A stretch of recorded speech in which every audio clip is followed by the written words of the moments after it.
Well, guess what? It is still Easter. I've been telling you Easter isn't just a single day, but a glorious 50-day celebration. Some might even call it Resurrection Palooza. Nobody calls it Resurrection Palooza, but as if we needed even more evidence to support this joyful Easter tide, our gospel reading this morning transports us right back to Easter Day. The passage begins, "On that same day." And the same day in question is indeed that very first Easter day. We encounter two disciples walking along the road to Emmaus on the afternoon of that same day. Now, to be clear, they weren't trying to walk off their fancy Easter brunch of Eggs Benedict and mimosas. That's not what was happening. But after all the unsettling events of the past few days, Cleopas and his companion were traveling down the 7-mile stretch from Jerusalem to Emmaus, most likely returning to their home village. The risen Jesus suddenly comes alongside them, but blinded by grief and confusion at all that they had seen and heard, they don't recognize him. He listens to them as they pour out their bitter disappointment, plaintively proclaiming, "We had hoped that he would be the one to redeem Israel." But then they also share this crazy story about how some of the women went to the tomb that morning and were greeted by angels who said Jesus was alive. They don't yet dare to hope in the resurrection for fear of having their hopes dashed yet again. At which point Jesus chides them and then proceeds to give them the mother of all Bible studies. It's true. He opens up Scripture for them and helps them to see how everything fits together in the broad arc of the salvation story. Seriously, that would be a Bible study you would not want to miss. And then when the two disciples finally reach their destination, they invite this stranger to stay with them. This stranger who, during the journey, had taught them from Scripture to the point that their hearts were burning within them. And at the table, with major Eucharistic undertones, Jesus takes bread, blesses it, breaks it, and gives it to them. The instant the bread is broken, the eyes of the disciples are opened. They immediately recognize Jesus, and he vanishes from their sight. But that's not the end of the story.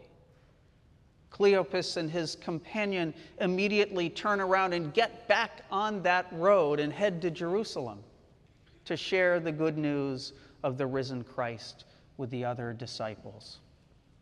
Here's the thing I find most hopeful in this story. You don't need a brass quintet to experience resurrection. You don't need throngs of well-dressed and blinged-out worshipers to experience resurrection. You don't need gorgeous flowers or fancy vestments or a stunning choir to experience resurrection. Now, there's no doubt that's a glorious way to celebrate the resurrection, and frankly, I wouldn't have it any other way.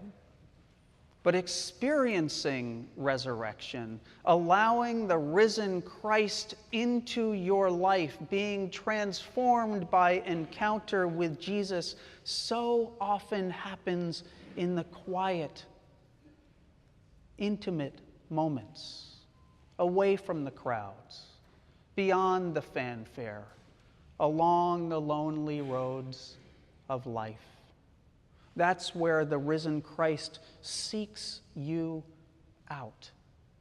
In moments of grief and doubt, in times of confusion and uncertainty. These were all the emotions that were laid bare on that road to Emmaus. And Jesus simply comes alongside the disciples as a companion on the way. He joins them on their journey. His gentle but abiding presence accompanies them. And so often, it turns out that we too recognize Christ's presence only in retrospect. When we look back and realize that, yes, our hearts were burning within us, that the risen Christ was right next to us the whole time. That's the ongoing, abiding power of the resurrection. And Jesus' continued presence in our lives, in the loud trumpet moments and in the quiet contemplative ones, that presence is more glorious than any single day, no matter how joyful or celebratory or over the top. Here's another thing I find hopeful about this passage.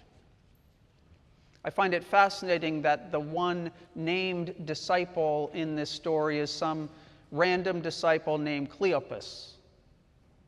The road to Emmaus is a seminal story in Luke's gospel. This is Jesus' very first post-resurrection appearance, and we don't get someone from Jesus' inner circle, Peter, James, or John, the ones who were with him up on the mountaintop to experience the transfiguration. We don't get they're also the ones that were praying with him in the Garden of Gethsemane.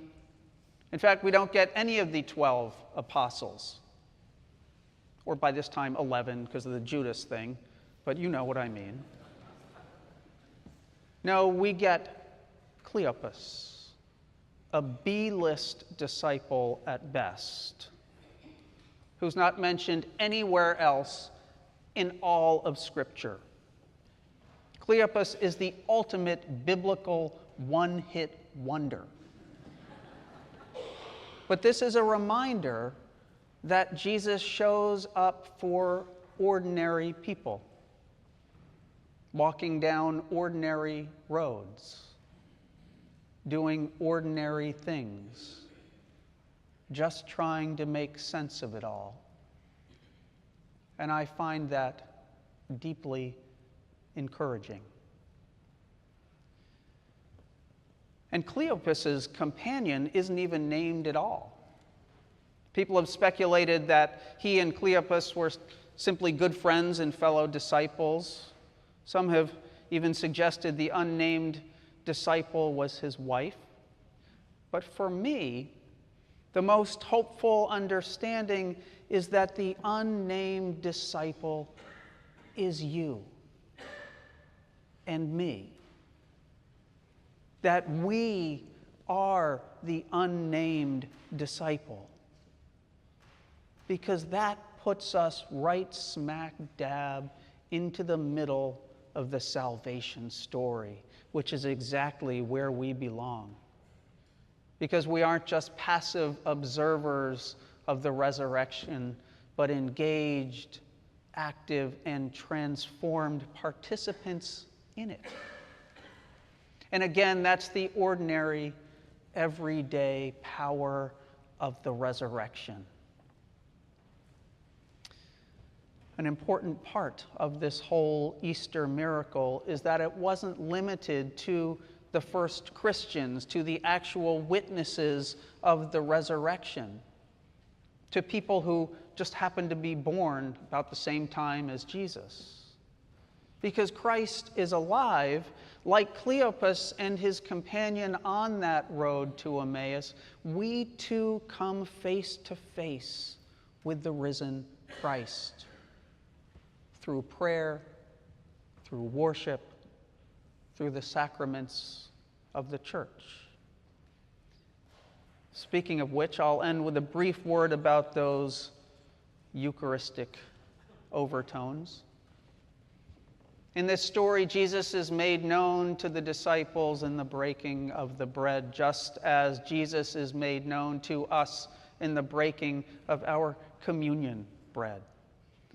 Liturgically speaking, the breaking of the bread, when the priest lifts the host up high and at the end of the Eucharistic prayer breaks it, this is called the fraction. And it's part of the fourfold action of the Eucharist that was instituted by Jesus at the Last Supper. He took bread, blessed it, broke it, and gave it to his disciples. At one level, this was very practical. If you're sharing bread at a meal in your home, you would take it, say grace, break it into pieces, and give it to those around the table. Of course, Jesus transforms an ordinary act into an extraordinary one when he says, "Take, eat. This is my body which is given for you. Do this for the remembrance of me." But the fraction, the breaking of the bread, symbolizes both Jesus' broken body on the cross and that moment of instant recognition that points to his real presence in the communion bread. And so I want you to pay particular attention to the fraction, not just this morning, but to see it as an invitation to recognize the risen Christ in your life. To witness to the power of the resurrection in ways that are both ordinary and extraordinary. Because Jesus is broken for us. Jesus is present with us. And Jesus is made known to us in the breaking of the bread. What a gift in this Easter season to recognize the ongoing power of Christ's resurrection. As the Easter flowers fade and the trumpets no longer sound, I bid you to never let go of this Easter joy. It is truly life-changing. And all we can do is accept it, give thanks, and cry, Alleluia.